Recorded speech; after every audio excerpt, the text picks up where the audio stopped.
బంగాళాఖాతంలో ఏర్పడిన వాయుగుండం బలపడి మోంతా తుఫానుగా మారినట్లు వాతావరణ శాఖ తెలిపింది. నైరుతి ఆగ్నేయం మధ్య బంగాళాఖాతంలో ఇది కేంద్రీకృతమై ఉంది.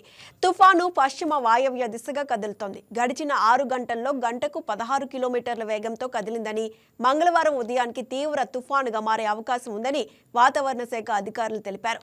విశాఖకు దక్షిణ ఆగ్నేయంగా 710 కిలోమీటర్ల దూరంలో, కాకినాడకు ఆగ్నేయంగా 680 కిలోమీటర్ల దూరంలో, చెన్నైకి తూర్పు ఆగ్నేయంగా 600 కిలోమీటర్ల దూరంలో తుఫాను కేంద్రీకృతమై ఉంది.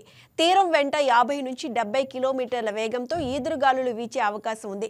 మచిలీపట్నం, కళింగపట్నం మధ్య కాకినాడ సమీపంలో మంగళవారం తీరం దాటే అవకాశం ఉన్న నేపథ్యంలో తుఫాను తీరం దాటే సమయంలో గంటకు 90 నుంచి 110 కిలోమీటర్ల వేగంతో గాలులు వీస్తాయని వాతావరణ శాఖ అధికారులు తెలిపారు.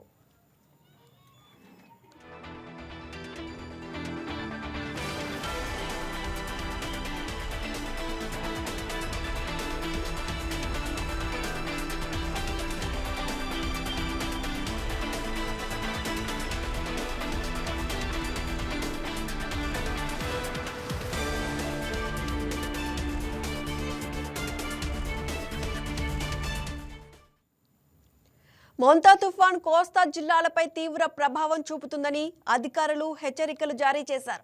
ఈ నేపథ్యంలో ప్రభుత్వం ముందస్తు చర్యలు చేపట్టింది. అధికారులకు సెలవులు రద్దు చేశారు. ముందస్తు సహాయక చర్యల కోసం ప్రభుత్వం 19 కోట్ల రూపాయలను విడుదల చేసింది. ఎస్డీఆర్ఎఫ్, ఏపీఎస్డీఎంఏ కేంద్రాలు 16 శాటిలైట్ ఫోన్లు ఏర్పాటు చేశారు.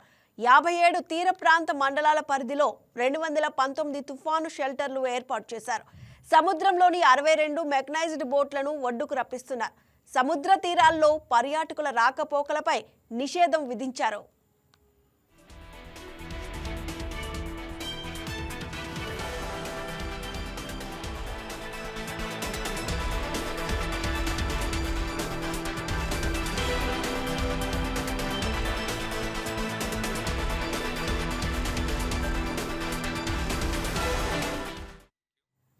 అనకాపల్లి, కృష్ణా, ఎన్టీఆర్, గుంటూరు జిల్లాల్లో విద్యా సంస్థలకు ఎల్లుండి వరకు సెలవులు ప్రకటించారు.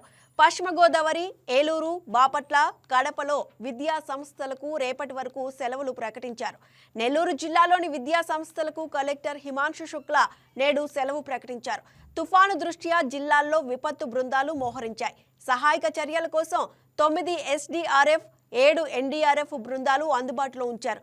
తుఫాను దృష్ట్యా జిల్లాలకు TR-27 కింద నిధులు మంజూరు చేశారు. వీటితో సహాయ శిబిరాలు, త్రాగునీరు, ఆహార ఏర్పాట్లు చేస్తున్నారు.